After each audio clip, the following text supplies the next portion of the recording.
August 9, 1943, across the United States, Americans stopped at newsstands and stared at a familiar face on the cover of Time magazine.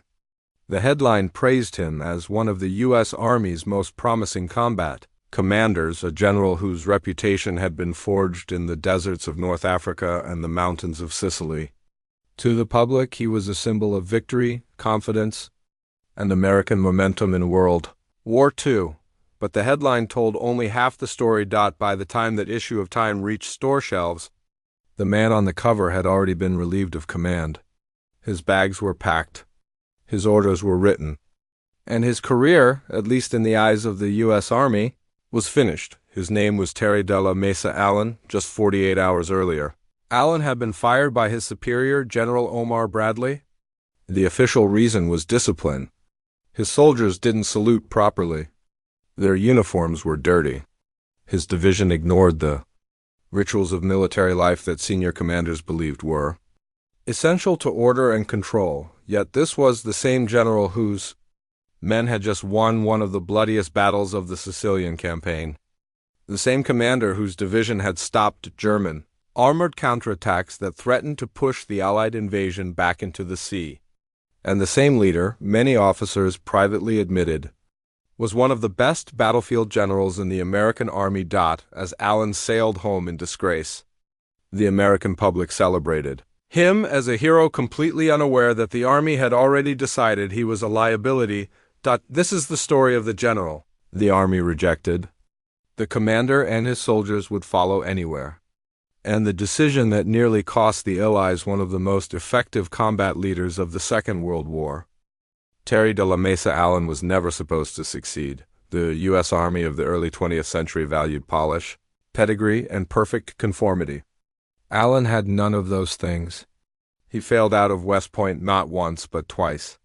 Academic work came painfully slow to him due to severe dyslexia, and the rigid, book-driven environment of the academy exposed every weakness. For most officers, that would have been the end. West Point failure carried a stigma that followed a man for life. Allen refused to disappear. Instead of the traditional path, he entered the Army through an unconventional route, earning his commission outside the academy system. To the professional officer corps, this made him an outsider, someone who hadn't earned his place. Many never let him forget it. He lacked the refined manners, spotless uniforms, and parade ground precision that defined a proper officer. What he possessed instead was something far rarer. Allen understood soldiers. He believed that wars were not won by immaculate paperwork or flawless ceremonies, but by men who trusted the person leading them into danger. Trust, he believed, was built in shared hardship, by showing up, by taking risks, and by never asking soldiers to do something their commander wouldn't do himself. World War the First proved him right. Allen led from the front, routinely placing himself where regulations said he didn't belong. Battalion commanders were supposed to direct battles from behind the lines. Allen walked no man's land with his troops. When a machine gun bullet shattered his jaw, doctors ordered him evacuated. He refused. He returned to his unit before the wound had fully healed, blood still seeping through bandages. His superiors were appalled. They saw recklessness, insubordination, and a dangerous disregard for rules.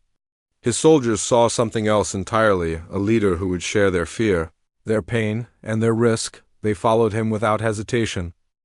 By 1940, Terry Allen's Army career was once again teetering on the edge of collapse. Years of minor disciplinary incidents, clashes with superiors, and a reputation for ignoring regulations had left him vulnerable. He was being reprimanded yet again, facing the possibility of court-martial and other mark against an already unconventional record. For most officers, this would have been the quiet end, reassignment, stagnation, and eventual obscurity in a peacetime Army that prized obedience over initiative. Then George C. Marshall stepped in. As Army Chief of Staff. Marshall was preparing the United States for a war he knew was coming, even if the nation was not yet ready to accept it. He was rebuilding the Army from the ground up, searching for commanders who could lead men under fire, not officers who simply looked good on parade grounds. Marshall had studied Allen's record carefully. He saw the complaints, the disciplinary notes, and the failed academy years. But he also saw something others dismissed. Allen's units fought hard. They followed him willingly. And under combat conditions, they won. In Marshall's judgment, that mattered more than spotless uniforms or rigid ceremony. In a move that stunned the officer corps, Marshall personally intervened to promote Allen directly to brigadier general, skipping over the permanent rank of colonel entirely. The decision was controversial and deeply unpopular among traditionalists. Many believed Marshall had lost his mind by elevating a known troublemaker. Marshall disagreed. He believed that modern war would be decided by leaders who understood men, chaos, and violence, not by those who excelled only in order and routine. In Allen, he saw a fighter who could hold formations together when fear and confusion threatened to tear them apart. In 1942, Marshall placed his bet. Terry Allen was given command of the 1st Infantry Division, the storied Big Red 1 of the most prestigious and demanding commands in the U.S. Army. It was not just a promotion. It was a test. And if Allen failed, Marshall's judgment would fail with him. Allen's opposite arrived soon after. Omar Bradley took command of the 2nd Corps in North Africa with a reputation built on order, discipline, and methodical planning. A West Point graduate, Bradley believed deeply in structure. To him, discipline was not cosmetic, it was the foundation of control, cohesion, and effectiveness in battle. Units that ignored rules in camp, he believed, would eventually ignore orders under fire when Bradley assumed command. He inherited Terry Allen's 1st Infantry Division. What he found disturbed him. Allen's soldiers looked nothing like the army Bradley envisioned. Their uniforms were dirty and mismatched. Salutes were sloppy or missing entirely. In rear area towns, they drank, brawled, and treated military police with open hostility. Local mayors complained. Reports piled up on Bradley's desk. To a commander trying to restore confidence after early American failures, the division appeared undisciplined and out of control. Then the Germans attacked at Kasserine Pass. German armored forces tore into American positions, shattering inexperienced units and sending others retreating in confusion. The situation threatened to unravel the entire front. In the middle of that chaos, Allen's division held its ground. When the 2nd Corps needed to counterattack, it was Allen's soldiers who moved forward, aggressive, determined, and confident in their leadership. Bradley could not ignore the results. Privately, he acknowledged that no one in the Corps matched Terry Allen when it came to leading troops in combat. Allen's men fought hard, adapted quickly, and refused to break. They trusted their commander, and that trust translated into battlefield performance, but Bradley's frustration only deepened. To him, Allen's success came at an unacceptable cost. A division that ignored rules today might ignore orders tomorrow. Bradley believed discipline had to be absolute, enforced before it collapsed under pressure. In Allen, Bradley saw not a maverick asset, but a dangerous precedent, and no matter how effective Allen proved in battle, Bradley could not bring himself to tolerate the man who embodied everything he believed the Army should not become. Terry Allen had learned a brutal lesson in North Africa, one paid for in blood. Daylight attacks exposed American infantry to German artillery, machine guns, and well-prepared defensive positions. Advancing troops were visible from miles away, cut down before they could close the distance. Each assault followed the same pattern: courage, sacrifice, and staggering casualties. Allen refused to accept that as inevitable. He saw that darkness changed everything. At night, German gunners lost their greatest advantage: visibility. Fire became uncertain. Coordination broke down. The battlefield tilted in favor of the infantrymen willing to move forward unseen. From that realization, Allen built a doctrine that set his division apart. While the U.S. Army required roughly 8 to 12 hours of training per week, Allen demanded far more, often 30 to 35 hours, most of it conducted in complete darkness. His soldiers learned to march, deploy, and attack without flashlights. They navigated by compass, terrain, and stars. Orders were reduced to hand signals and memorized objectives. Allen wanted his men to fight even when radios failed and voices would give them away. The training was exhausting and relentless. Complaints followed. Officers warned that Allen was pushing his men too hard. But the results were immediate and undeniable. German units began to suffer sudden, disorienting attacks in the dead of night. Positions that had resisted daylight assaults collapsed before defenders fully understood what was happening. Units were overrun by enemies they never saw coming. Prisoners described panic, confusion, and a sense that the rules of battle had been rewritten. Allen's methods worked, victories accumulated. Casualties dropped. His division developed a quiet confidence born from preparation rather than luck, but success only sharpened the divide between Allen and his superiors. To Omar Bradley Allen's unconventional methods came wrapped in disorder and indiscipline. Training at night meant less emphasis on appearance and routine. The same habits that produced battlefield success fed Bradley's growing concern. As Allen's reputation as a combat leader grew, Bradley's patience ran out.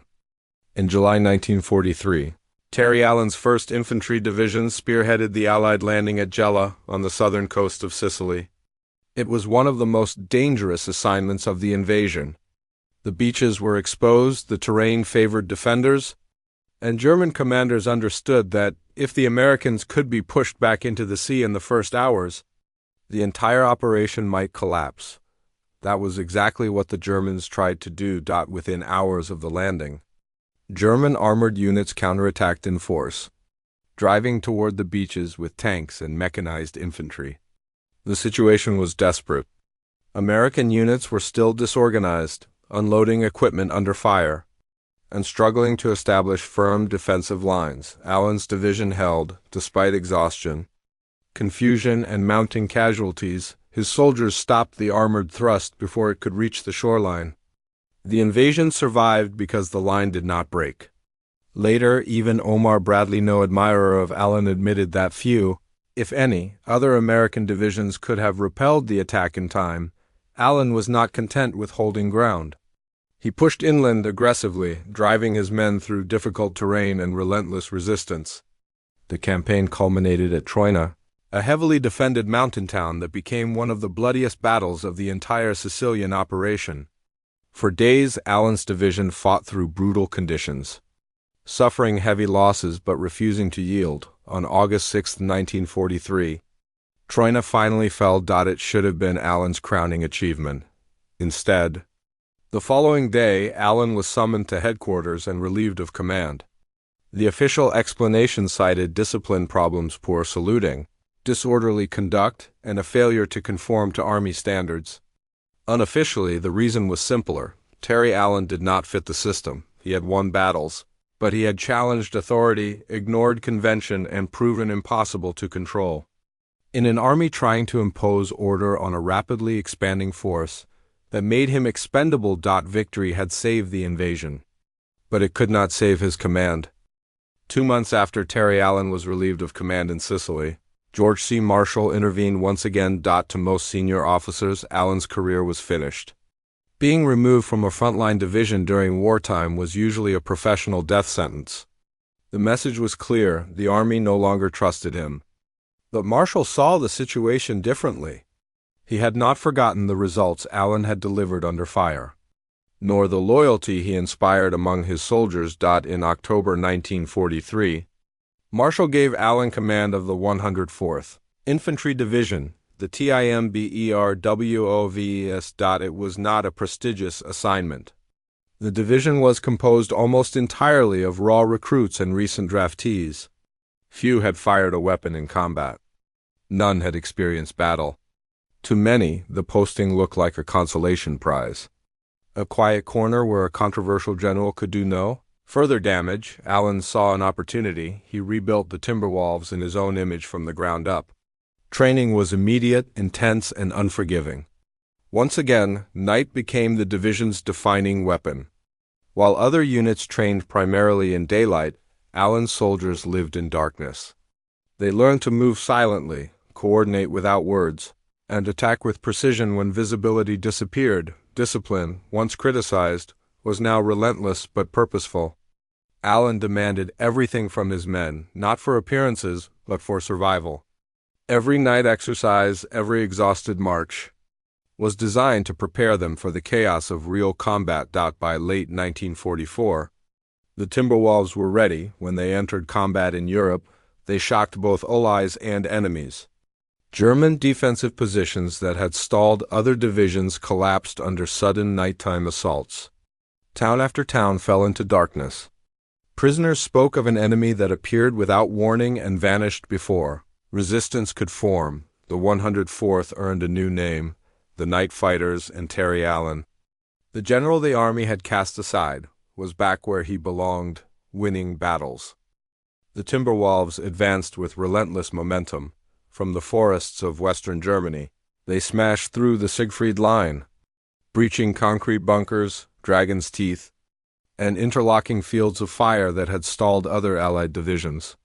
They crossed the Roh River under brutal conditions and pushed steadily east toward the Rhine, often attacking at night when German defenses were weakest. Again and again, Allen's methods proved decisive. Objectives fell.